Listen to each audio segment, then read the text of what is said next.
साप्ताहिक मौसम पूर्वानुमान का ये वीडियो आप देख रहे हैं न्यूज़ मीडिया मंच यूट्यूब चैनल और फेसबुक पेज मौसम तक पर। दोस्तों आज 11 नवंबर है जिस दिन ये वीडियो रिकॉर्ड कर रहा हूँ। 11 से लेकर 17 नवंबर के बीच के सप्ताह भर के मौसम की बात करेंगे इस वीडियो में। और मध्य प्रदेश में अभी जो स्थिति है मौसम की, वो निश्चित तौर पर आप में से ज़्यादातर लोगों को पसंद नहीं आ रही होगी। देश के कई राज्यों में ही मध्य प्रदेश के राज्य मध्य प्रदेश में ही नहीं बल्कि देश के कई अन्य राज्यों में भी मौसमी स्थितियाँ असामान्य बनी हुई हैं। असामान्य का मतलब ये है कि ज़्यादातर जगहों पर सामान्य से ऊपर तापमान रिकॉर्ड किया जा रहा है और बीच-बीच में जो थोड़ी बहुत बरसात की संभावनाएँ बनती हैं, चाहे वो पश्चिमी विक्षोभ के प्रभाव से बने या फिर बंगाल की खाड़ी में आने वाले किसी सिस्टम के प्रभाव से, वो स्थिति अभी देखने को नहीं मिल रही है। तो लंबे समय से बरसात नहीं हो रही है, हालाँकि ज़्यादा बरसात की आवश्यकता अभी नहीं है। कटाई-मढ़ाई का काम चल रहा है, बुआई का काम चल रहा है, ऐसे में ज़्यादा बारिश फसलों को नुकसान पहुँचा सकती है, किसानों के लिए मुश्किलें पैदा कर सकती है। लेकिन सामान्य मौसम की स्थिति रहना ज़रूरी है ताकि जो पूरा इकोसिस्टम है, पारिस्थितिकी तंत्र है, वो बेहतर बना रहे। और अभी जो परिस्थिति है उसके अनुसार और जो आने वाले समय में संभावित परिस्थितियाँ हैं उसके अनुसार मैं आपको बता दूँ कि मध्य प्रदेश के उत्तरी क्षेत्रों में धीरे-धीरे उत्तर-पश्चिमी दिशा की शुष्क और ठंडी हवाओं का प्रवाह बढ़ रहा है। हवा की रफ्तार नहीं बढ़ रही है, लेकिन हवा का प्रवाह इस तरह से आना शुरू हो गया है।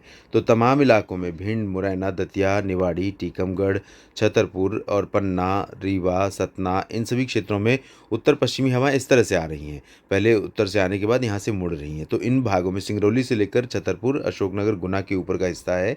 यहाँ पर आज थोड़ा तापमान में गिरावट हुई होगी। कल ये परिस्थिति आपको और आगे तक दिखाई पड़ेगी। राजगढ़, विदिशा, भोपाल और सागर तक, दमोह और नरसिंहपुर तक तापमान में थोड़ी बहुत गिरावट होगी या मौसम में सुबह के समय थोड़ी ठंडक महसूस की जाएगी। धीरे-धीरे ये पूरी स्थिति पूरे राज्य में 13 नवंबर से दिखाई पड़ेगी, जब पूरे राज्य में इस तरह की परिस्थितियाँ पैदा, लेकिन थोड़ा अंतर आएगा। इधर से उत्तर-पश्चिमी हवाएँ आ रही हैं, तो 13 नवंबर से ही उत्तर में बढ़ रहे जो बादल हैं दक्षिण भारत की तरफ से, महाराष्ट्र को पार करने के बाद 13 नवंबर से ये बादल रतलाम, मंदसौर, नीमच, आगरमालवा, राजगढ़, विदिशा, भोपाल, सागर, नरसिंहपुर, सिवनी, मांडला, इन रीजन्स तक भी बादल दिखाई पड़ सकते हैं। यहाँ तक कि विदिशा और सागर तक बादल पहुँच सकते हैं। तो यहाँ कुछ इलाके ऐसे हो सकते हैं जहाँ पर हो सकता है कि थोड़े समय के लिए थोड़ा ऐसा पैच बने जिससे कि कुछ बूंदें भी पड़ जाएँ, बादल ऐसे भी बने। और ज़्यादा चांसेस तो नहीं रहेंगे, लेकिन थोड़ी बहुत संभावनाएँ बन सकती हैं दोस्तों। और ये संभावना आपको रायसेन में भी बनती हुई नज़र आ सकती है। यहाँ पर भी हो सकता है कि कुछ ऐसे बादल बने जिनसे थोड़ी बहुत बारिश दिखने को मिल जाए, बूंदें पड़ जाएँ, लेकिन या फिर लाइटनिंग थंडरस्टॉर्म दिखाई पड़े। और वही स्थिति आपको हो सकता है कि शाजापुर में दिखाई पड़ जाए, कोई छिटपुट बादल बन जाए ऐसे, और यहाँ पर भी लाइटनिंग थंडरस्टॉर्म की गतिविधियाँ देखने को मिले, लेकिन पॉसिबिलिटी इसकी बहुत कम है। तो ओवरऑल एक लाइन में अगर बोलें तो पूरे सप्ताह भर के दौरान राज्य में बारिश की उम्मीदें बहुत रेयर हैं। चाहे वो झबुआ हो, धार हो, इंदौर, देवास, शाजापुर, उज्जैन हो या उत्तर का रीजन हो।